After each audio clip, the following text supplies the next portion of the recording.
लय भारी काम केलंय. सगळ्या बायकांमधून मी एकटीच हुशार निघाली. सगळ्या बायकांनी सगळ्या घरातलं मी सांगते म्हणजे कामाचं नसणार आहे ना सगळं दिलं. पण माझ्याकडे एवढी जी भारी वस्तू आली, फालतू वस्तू त्याने घेतल्या हो, पण मी एवढी भारी वस्तू घेतली ना की एक नंबर तुम्ही खुश होचाल. दाखवू का? मला नको तुझं काय, मला बघायचं नाही. दाखवते ना, काही उगाच दाखवते ना काहीतरी तुझं असतं.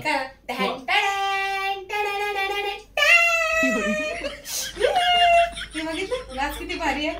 हा ग्लास मी घेतला, किती भारी. कुणालाच असा ग्लास गावला नाही, फक्त मलाच असा हा ग्लास भेटला. किती मस्त आहे ना. आणि तुम्हाला काय सांगू, प्रत्येक गोष्टीत उपयोगात येईल. चहा प्यायला, काय ठेवायला करायला, आणि तुम्हाला पण असं प्यायला किती मस्त आहे ना. तुला हाच ग्लास भेटला तुझ्या तोंडासारखा? काही काय बोलू नका, चांगला ग्लास काढलाय मी. तुझं तोंड, त्या हरणीचं तोंड आणि ह्या ग्लास मध्ये काय हाय डिफरन्स दिसतोय? त्या सगळ्या बायकांना केसावरची भांडी असं तर फालतू ती गावली. मला मजबूत ग्लास भेटला, एकदम मजबूत ग्लास. जरा बायकोमध्ये किती टॅलेंट आहे ते बघा ना. आणि तुम्हाला काय सांगू, हे तुमच्या शर्टवरच घेतलंय मी. 3 जीन्स आणि 4 शर्ट दिल्यावर कुठे मग मला हा ग्लास भेटला. 3 जीन्स आणि एक काय काय काय 4 शर्ट. 3 जीन्स आणि 4 शर्ट. असला मजबूत ग्लास दुकानात सुद्धा नाही भेटत. किती बघा टन वाजतोय कसा. आणि बाकीच्या बायकांनी घेतल्या ना सगळी केसावरची भांडी कशी पातळ एकदम असतात. जरा असं काय टाकलं की गरम गरम होत. म्हणजे तू आज घर जाळून कोळशाचा व्यापार करून टाकलास? काहीतरीच काय. अगं 900 हजार रुपयाची एक जीन्स होती ग. 4 जीन्स, 3 जीन्स आणि 4 शर्ट. तुम्ही घालत ना, तुम्ही वापरत होता का तुम्ही? अगं वर्ष झाले तेवढंच माझ्याकडे होतं, आता ते पण तू देऊन टाकलं. आता उद्यापासून काय घालायचं? एक काम कर, उद्यापासून नाडा जातो याला आणि हा ग्लास आहे ना. काय मागणेच गेलता का कामाला? वर्षभर कपडे पडले तेव्हा नाही आठवण आली. आता मी जरा घर मोकळं केलं, जरा कचरा बाहेर काढलात आणि जरा कामाची वस्तू घेतली तर तुमच्या पोटात का दुखतंय? आता मला सांग, ह्याच्यामध्ये काय तुझं कामाचं आहे मला सांग जरा. चहा प्यायला कामाला येईल असं काय घ्यायला करायला. आणि पोरांना तर किती उपयोगी पडतोय हा. आणि तुम्हाला पण प्यायला. म्हणजे मी ह्याच्यात चहा पिणार आहे? काय फरक पडतो? म्हणजे आतापर्यंत जे काही कपामध्ये देत होती ते हंडावर चहा पितात का? जरासं बोटभर चहा पितात, आपण पिऊ शकतो. आणि खूप गोष्टींना उपयोगी पडेल मला वाटतंय हे. 3 जीन्स आणि 4 शर्ट. कालवण सुद्धा असं आणून मी देऊ शकते, काय हरकत नाही. मस्त पैकी. हा पाहुणे वगैरे आले तरी अजून विचार चाललाय असे अजून 5-6 ग्लास किंवा 10-12 घेऊन ठेवावे. पाहुणे वगैरे आले ना तर एवढा थोडा चहा दिला तरी काही फरक पडत नाही. चालेल ना? त्या आधी तर बघू, नंतर भांडीवाली तिला सांगेन मी अजून एक्स्ट्रा असे ग्लासेस घेऊन ये म्हणून. लग्न व्हायच्या अगोदर सगळे म्हणायचे लग्न करायला पाहिजे, तुझं लग्न व्हायला पाहिजे, तुझं लग्न व्हायला पाहिजे. मग सगळ्यांनाच वाटतं. आता हे असं वाटायला लागलं ना की ती सगळीच्या सगळी माणसं पागलच होती. तुमच्या घरची माणसं होती. मी हुशार आहे. तुमच्या घरच्या माणसाला सुद्धा एवढं डोकं नाहीये असं छान ग्लास घेण्याचं. मला आणि माझ्या घरच्यांना अजिबात डोकं नाहीये. आणि तुला त्या आलतू फालतू भांडी घेतात, नंतर त्याला चिरा पडतात.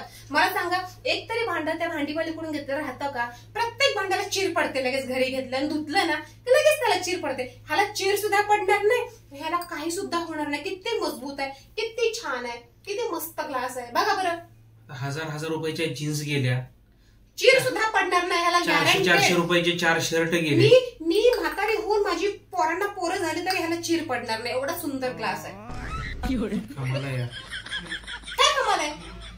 तुम्हाला एखादी गोष्ट सांगितली आणि तुम्ही काहीतरी उचलून घेऊन येता. मी बघा किती व्यवस्थित घेतलंय सगळं. त्याला हातोडीने ठोकलं तरी तुटणार नाही, एवढा मजबूत आहे ग्लास. मी काय म्हणतो, ते चड्या बनियन अंडरपॅन्ट किंवा काय आहे ना माझं काय लग्नातले सूट बेड, हा ते सगळं देऊन टाकायचं आणि अजून एखादा ह्याच्यापेक्षा अजून एखादा छोटा ग्लास असेल तर घ्यायचा ग. आय्या चाललं होतं माझं घ्यायला. पोरांना हांडोली खेळायला पण झालं असतं. छोटे आले तर भांडी कोंडी सुद्धा होतील माझ्या पोरांना खेळायला ना. हांडोली जगामध्ये ना एक तिसरा अजूबा असतो.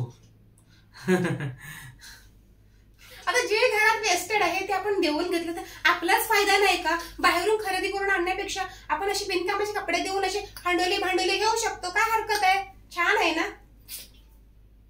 बघू अजून संध्याकाळी कपडे काढून ठेवते बाजूला बिनकामाचे आणि घेऊन ठेवते. हा आणि घेतलं की पहिलं तुम्हाला दाखवणार मी. आई हा सगळं घरातलं काय असेल ते भांडी कुंडी वगैरे एक काम करते का ती मांडणीवरची भांडी गॅस बीस काय असेल ना आपलं विचार चाललाय माझा हा, जे हा. माझ्या कामाचं नाहीये ना हा, ते हा, पण ते. देऊन टाकावं गॅस बीस सगळं तुझ्या काय कामाचं नाही, नाही गॅस ते कसं? सिलेंडरचा बाटला बिटला सगळं देऊन टाक. चांगला गॅस वगैरे तुझ्याकडे जर असेल ना तर मग हा देऊन टाकेल मी बघू. हा देऊन टाक. आणि एखादी वाटी पेला काय तुला मिळत असेल तर ते पण घे. हा मग त्याच्यात तुझं समाधान वाट्याचं तर होईल. लय बाबा कोण पाहुणे रावळे आले ना डोकं लय खातात ह्याच्यात हे त्याच्यात ते वाट्या लागतीलच म्हणा बघू. पण ते वाट्या सुद्धा बोललेले 10 जीन्स लागतील म्हणून वाट्यांना. अरे तर तुमच्या 10 जीन्स यार, कुठून काय आणू यार? आता? ते नाहीच बोलते ना बार्गेनिंग तर मी खूप करते पण ते ऐकतच नाही ना ती भांडीवाली. आता माझं टाळका आता हलायला लागलंय. मग एक काम करूया नेक्स्ट टाइम तुम्हाला समोर बसवत जाईल जरा बार्गेनिंग करताना 10 जीन्स मधून एखाद जीन्स ती कमी करते का बघा. 9 जीन्स वर तरी दिलं ठीक आहे ठीक आहे. मग मी छानपैकी ह्याच्यामध्ये चहा बनवून पिते मी असं मस्तपैकी. ठीक आहे. आता दिवसभर त्याच्यामध्ये चहाच पीत बस. हा आणि ज्यूस प्यायला पण छान आहे. हा त्याच्यात ज्यूस पी त्याच्यात चहा पी आणि जेवण वगैरे काही जेवू नको. आणि आवाज दिवस भांडीवालीचा आला ना तुम्ही पण जरा लक्ष ठेवा आणि बार्गेनिंग करायला तुम्ही आज जरा बसा. एखाद्या शर्टाचं बटन तुटलेलं असेल तर ते ऍडजस्ट करेल. ठीक आहे. आता मी चहा बनवते. यार येडं खुळा आणलं हात काय समजत नाही. डोक्याला ताप आहे यार. सर 3 जीन्स 4 शर्ट त्याच्यावर एवढा सगळा. हॅलो